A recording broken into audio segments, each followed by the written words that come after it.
이게 여러분의 생각을 엄청나게 깨우쳐 줄 거예요. 뭐라 그러냐 그러면 사랑하도록 어떻게 해요? 노력하겠습니다. 그 장면의 대사가 나올 때, 사랑이라는 것은 그냥 나오는 것이 아니구나. 우리가 그냥 입으로 그냥 하나님 사랑하세요, 주님을 사랑하세요, 교회를 사랑하세요, 부모와 자녀를 사랑하세요. 그냥 사랑 해가지고 나오는 게 아니라는 것을 제가 깨달으면서 성경 구절을 생각했어요. 여러분, 이 성경 구절이 뭐냐? 디모데전서 1장 15절에 있는 구절이에요. 사도 바울이 뭐라 그랬냐 하면, 경계의 목적은, 나의 부탁은, 다시 말해서 성도들이 깨끗한 마음과 그 다음에 선한 양심과 거짓이 없는 믿음에서 나오는 사랑으로 생활하게 하라는 것입니다. 여러분 교재 8페이지에 있습니다. 제일 처음에 사랑이 그냥 풍성하게 나오기 위해서는 그냥 나오는 것이 아니라 먼저 청결한 마음을 가져야 돼요. 청결한 마음은 뭐예요? 나의 현재의 동기입니다. 내가 내 상대방에 대해서 어떤 동기를 가지고 있느냐가 중요한 거예요. 내가 예를 들겠습니다. 오늘이 주일날인데 날씨가 참 맑고 참 좋으네. 골프를 치고 싶은데 교회 예배를 드리고 11시, 12시, 1시에 가게 되면 골프를 칠 수가 없으니까 이게 너무 아깝단 말이에요. 그래서 교회를 안 가자니 끄림직하고, 그래서 어떻게 머리를 돌렸을까? 내가 새벽에 가야겠다. 그러고는 새벽 기도를 나갔어요.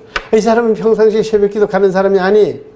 그래서 그날은 더 아주 성경을 옆에다 끼고 거룩하게 해서 지금 교회에 나타났어요.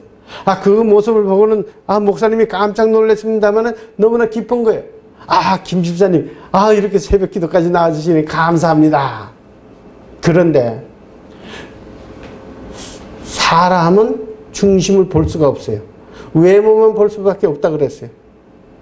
하나님은 뭘 본다고요? 중심을 보신다고 그래서. 하나님이 보실 때에 이 사람의 마음에 흠이 있습니까? 없습니까? 하나님에게 예배 드리는 것이 흠이 있어요? 없어요? 왜 그 바치는 예배가 산 제사로 드리라 그랬어요. 그렇죠? 영적인 예배를 드리라 그랬는데 그러한 마음을 가지고 하나님에게 예배가 연락되겠는가? 그런데 그걸 못 보니까 목사님은 너무 반가워하고 신이 났습니다. 그런데 어떤 사람은 그렇게 얘기할 거예요. 그래도 안 나가는 것보다 낫지 않습니까? 네, 안 나가는 것보다 낫죠. 그런 세상적인 잣대에 의해서는 그렇습니다. 그런데 하나님의 법칙은 그게 아니에요. 그래서 먼저 나의 마음이 청결하고 하다는 얘기는 현재 나의 동기가, 내가 누구를 사랑한다 그럴 때 내 진짜 동기는 뭐예요? 특별히 남녀 관계에 있어서 내가 누구를 사랑한다 그럴 때 사실은 진짜 그 사람의 인격체를 정말 존경하고 가치를 느끼고 그렇게 해서 사랑하는 것이 아니라, 세상적인 그런 사랑은 뭐냐? 사실은 자기의 필요를 채우기 위해서 사랑하는 경우가 거의 다 아닌가 생각을 합니다. 그러니까 여러분들, 누가 여러분에게 와가지고 사랑한다 그럴 때 잘 눈여겨 봐야 됩니다. 두 번째로, 선한 양심을 가져야 된다. 우리는 그렇지만은 항상 죄인이기 때문에 여러 가지로 우리는 실수를 합니다. 우리는 죄를 짓습니다. 그렇기 때문에 이때는 뭐냐면 우리의 모든 과거의 행위를 먼저 용서를 구하고 우리는 회개를 해야 되는 거예요. 깨끗하게. 그러고 난 뒤에 세 번째는 뭐냐 하면 거짓 없는 믿음이 있어야 돼요. 거짓 없는 믿음이 있어야 된다는 것은 거짓 있는 믿음이 있다는 소리예요. 그건 뭘 얘기하는가? 앞으로 장래에 대한 우리의 목표가 있어야 돼요. 장래에 대한 여러분의 목표는 뭐예요? 내가 좋은 학교를 가서 그 다음에 좋은 데 취직을 하고 좋은 사람 만나서 결혼하고 이런 것이 우리의 장래의 목표입니까? 물론 그런 것이 필요합니다. 필요하지 않다는 게 아니에요. 진짜 우리가 하나님의 사람으로서 정말 장래의 목표, 거짓 없는 믿음의 사람이라고 할 것 같으면 그의 목표는 뭐냐? 먼저 그의 나라와 그의 의를 구하는 것이 우리의 목표가 되어야 되는 거예요. 왜 그런가? 먼저 그의 나라와 그의 의를 구하면 성경은 뭐라 그랬습니까? 그 나머지 뭐라 그랬어요? 나머지를 다 어떻게 해줘요? 다 더해 주신다. 목적과 수단이 바뀌고 있습니다, 오늘날. 그래서 이런 세 가지의 요소를 훈련했을 때에 오직 나에게 진짜 참 사랑이 풍성하게 정말 데레사 수녀와 같이 넘치게 되는 거예요. 여기서 여러분이 기억해야 될 거는 뭐냐? 특별히 청결한 마음이죠. 선한 양심이죠. 이는 선한 양심이 얼마나 중요한가를 볼 수가 있어요. 마음속에 있는 선한 양심과 우리가 품성과 하나님과의 관계를 갖다가 한번 정리를 꼭 할 필요가 있습니다. 여기에 볼 것 같으면 먼저 우리의 영 가운데 하나님의 성령님이 우리의 영 가운데 오십니다. 그렇게 되면 제일 먼저 우리를 감동을 시켜요. 감동을 받고 난 다음에 예수 그리스도를 영접하고 나면 그 다음에 우리는 성령으로 계속해서 충만해야 된다 그랬어요. 이 충만이 어디에다가 한다 그랬어요? 혼에다가 충만시킨다 그랬어요. 계속해서. 혼은 뭐라 그랬어요? 우리의 지, 정, 의라 그랬어요. 우리의 혼에 있는 생각을 올바르게 해야 돼요. 생각을 올바르게 해서 결론을 내리면 그에 대해서 내가 어떤 결단을 내려요. 그 다음에 정해서 뭐예요? 그것을 갖다가 내가 표현하는 거예요. 이때에 올바른 결론을 내릴 수 있게 하는 데는 하나님께서 우리 마음 가운데 양심을 심어 놓았어요.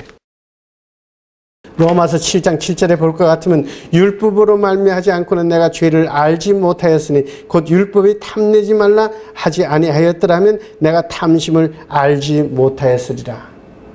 율법 말씀이 우리에게 아무리 있어도 성경 말씀을 아무리 배워도 하나님께서 심어놓은 우리의 양심이 그 다음에 재판장이 되고 교통성경에 대해서 네가 지금 하고 있는 거 이런 것은 잘못된 거야. 네가 지금 생각하고 있는 것은 그 동기가 나쁜 거야 하고 그것을 갖다가 우리에게 지시를 해주는 거예요. 왜냐하면 이 성경 말씀에 보니까 이렇게 했습니다. 이런 것들은 그 양심이 증거가 되어서 그 생각들이 서로 혹은 송사한다는 건 서로 찌른다 이거예요. 서로 고발한다 이거예요. 혹은 변호하여서 그 마음에 새긴 율법의 행위를 나타내느니라. 그러니까 율법의 말씀이 있지만은 이 양심이 우리를 하여금 교통성경이 가르쳐 줌으로 인해서 우리가 행동으로 나타내는 것이에요. 성령님께서 여기서 작동을 하는 거예요. 성령이 친히 우리의 영과 더불어서 우리가 하나님의 자녀인 것을 증언해 주신다. 그러니까 우리의 마음 가운데 영이 있고 그 영 가운데 어디인지 우리의 양심이 있는 거예요. 양심이 어느 정도로 중요한가? 사도 바울이 그래서 나는 양심의 끓이기 먹기를 노력하느라. 존 스토트라고 하는 영국의 목사님은 양심에서 오는 죄책감을 해방시켜야지 내가 정신병자가 되지 아니한다. 베드로전서 3장 21절의 세례에 대해서는 이렇게 가르치고 있어요. 세례는 죄로부터가 아니라 더러운 양심으로부터 구해주는 것이라 그랬어요. 그리고 우리는 세례는 육체를 정결케 하는 의식 행위가 아니라 오직 선한 양심이 누구를 찾아간다 그랬어요? 하나님을 향하여 찾아가는 것이다. 우리의 양심이 선한 양심이 하나님을 향해서 찾아가는 것이다. 그래서 마음이 청결한 자는 복이 있나니 누구를 만난다 그랬어요? 하나님을 만날 것이다. 이런 과정을 통해서 우리는 바로 신의 성품에 참여하는 것이 바로 여러분같이 제가 바로 하나님을 사랑하고 하나님을 섬기면서 그 다음에 내 이웃을 충분히 아주 사랑할 수 있는 모든 것은 어디에서 나오느냐? 바로 나의 현재의 동기 청결한 마음과 그 다음에 나의 과거의 행위를 다시 깨끗하게 회복을 하고 그 다음에 하나님을 향한 그런 하나님 나라를 세우는 데에 나의 모든 목표를 두고 달려나갈 때 나의 동기가 깨끗해서 하나님과 하나가 될 수가 있는 줄을 확신하게 되는 거예요. 이것이 우리의 실천이에요. 그러기 위해서 우리는 어떻게 돼요? 힘써서 믿음에다가 뭐예요? 믿음만 가지고 되느냐? 아니에요. 그 위에다가 덕을 세워야 해요. 덕만 가지고 되느냐? 아니에요. 우리는 하나님을 알고 그리스도를 아는 지식을 세워야 돼요. 지식이 너무 많으면 우리 교만이 생겨요. 그래서 그때 절제를 해야 돼요. 절제를 하게 되면 어떻게 돼요? 우리는 인내하는 품성이 생겨요. 인내하게 되면 우리가 경건한 모습의 하나님의 사람이 됩니다.